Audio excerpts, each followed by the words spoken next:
All right, we've got the DGA Tempest and the Proline plastic today. Nice looking disc. This is a fast 13-speed driver with some understability according to the numbers. Just kind of getting a feel for the Proline plastic. There's a good amount of give to it, but definitely some stiffness as well. It feels like a premium plastic for sure. Not a pop top, pretty smooth overall. A thin wing here, which you would expect for a 13-speed driver. As you can see, the top here, there's no real shoulder to it, just kind of smoothly goes up into the actual flight plate. Now underneath here, for this type of speed and driver, you could tell by the way that this is kind of a flat bottom here that it's going to be relatively understable.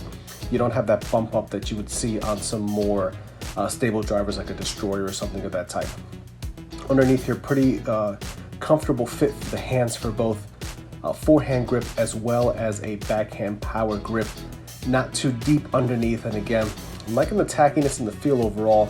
This looks like it's going to be fast coming out of the hand, so let's get to the field and try it out.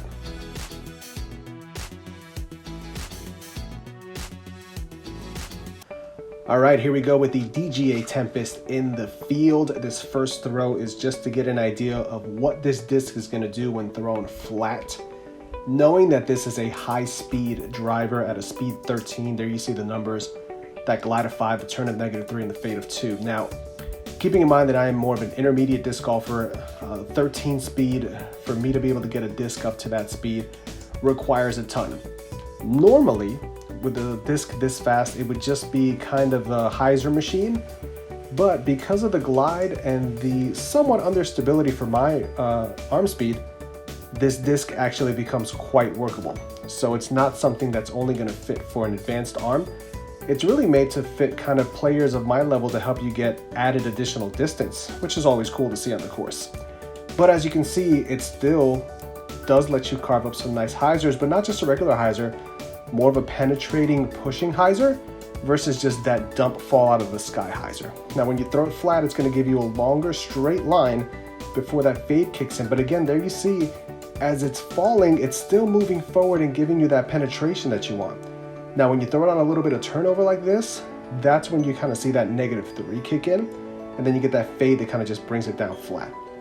Now, for being such a high-speed disc at an understable side of the spectrum, it's still workable even on forehands. It lets you get a nice flip up, which if you've ever played in the woods, you need that shot.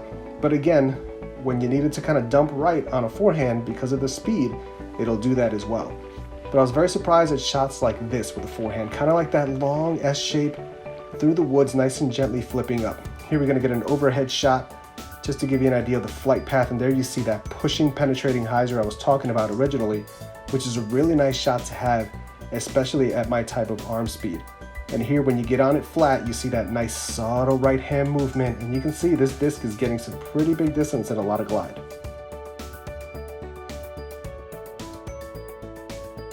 And here we go with the DGA Tempest, initial throw, nice and flat, and look at that move to the right. Now that's a wonder to see out of a high-speed driver. This is what, a speed 13, a glide of 5, -3 for the turn and a 2. So this thing is really trying to get some places. See that right there was another nice drive, close to the 400 mark there. This one came out with a little bit of hyzer. Went up the flat and made it into the bushes. All right. Let's try this again. A nice another hyzer flip or hyzer roll up, depending on what part of the country you're from. And that does make it to the 400 mark there, just going over the hill. Another big throw here. Probably a little bit too high to be as windy as it is. Comes crashing down, but it did get still got some good distance there. This one comes out with a little bit of hyzer, flips up to flat, rolls out, and there. I can say it's very dependable. I want to say that this turn is a little bit overstated though. I don't feel like I'm getting a full 3 out of this turn with these throws. It definitely is an understable disc without question, but as far as 3, I don't think it's getting. This right here was it thrown on the ante. See, it goes over, but it still at the very end fights out, which is a great shot to have in the bag, and put a little bit more hyzer on it, a little bit more finesse, and there you go. Even for being a high-speed understable driver, you can't get it out there on the forehand. Take a different angle at this, and you'll see but that throw just continues to move to the right, and it's coming back and fading right back in line with the initial line that it was thrown on. This right here had a little bit more hyzer, but still moves over to the right a little bit before it finishes out as well.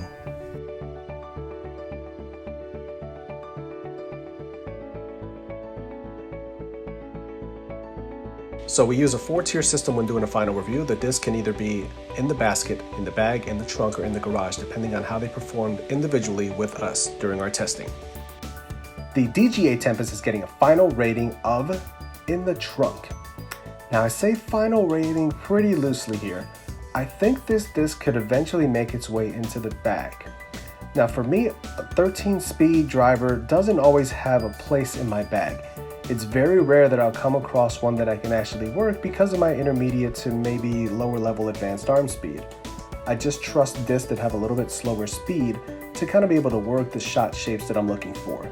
Now that being said, this particular mold with its understability and amount of glide that it has actually allows you to work different shot shapes that I can find very useful on a disc golf course. Those pushing, penetrating hyzers that I was getting with it definitely intrigued me and makes me think that it would be very useful on a lot of different shot lines and different courses. For that reason, for now, it's going in the trunk, but maybe, well, to be continued. After throwing the Tempest, I have to say that without a doubt, it gets a in the bag. Although it is a high-speed driver, it has the flight potential of a control driver. I say this based on the lines I was able to get without trying to have it be a big bomber. That being said, it is also a sneaky big bomber. It all depends on the conditions and the lines that you need. Because it has the turn of a -3, you might be hesitant to throw it in a mildly windy day. But you shouldn't. The turn to me is overstated and it's more comparable to a -2 than a 3. The difference this makes is for confidence in your control. If you throw the disc enough to know the disc, then you know when to let it go big and let it flip and glide, or when to tailor it down just for control. Either way, the Tempest has what it takes to make a slot in my bag, and that's why it's in the bag. We here at Run Productions want to give a very special thank you to DGA Discs. They supplied us with the disc that you just saw in this latest review. You'll find a link in the description below to get your hands on the disc that you just saw us throwing in the test video. Make sure to head on over to discgolf.com to check out all the latest and greatest in DGA Discs. Thank you once again to everybody there at DGA Discs.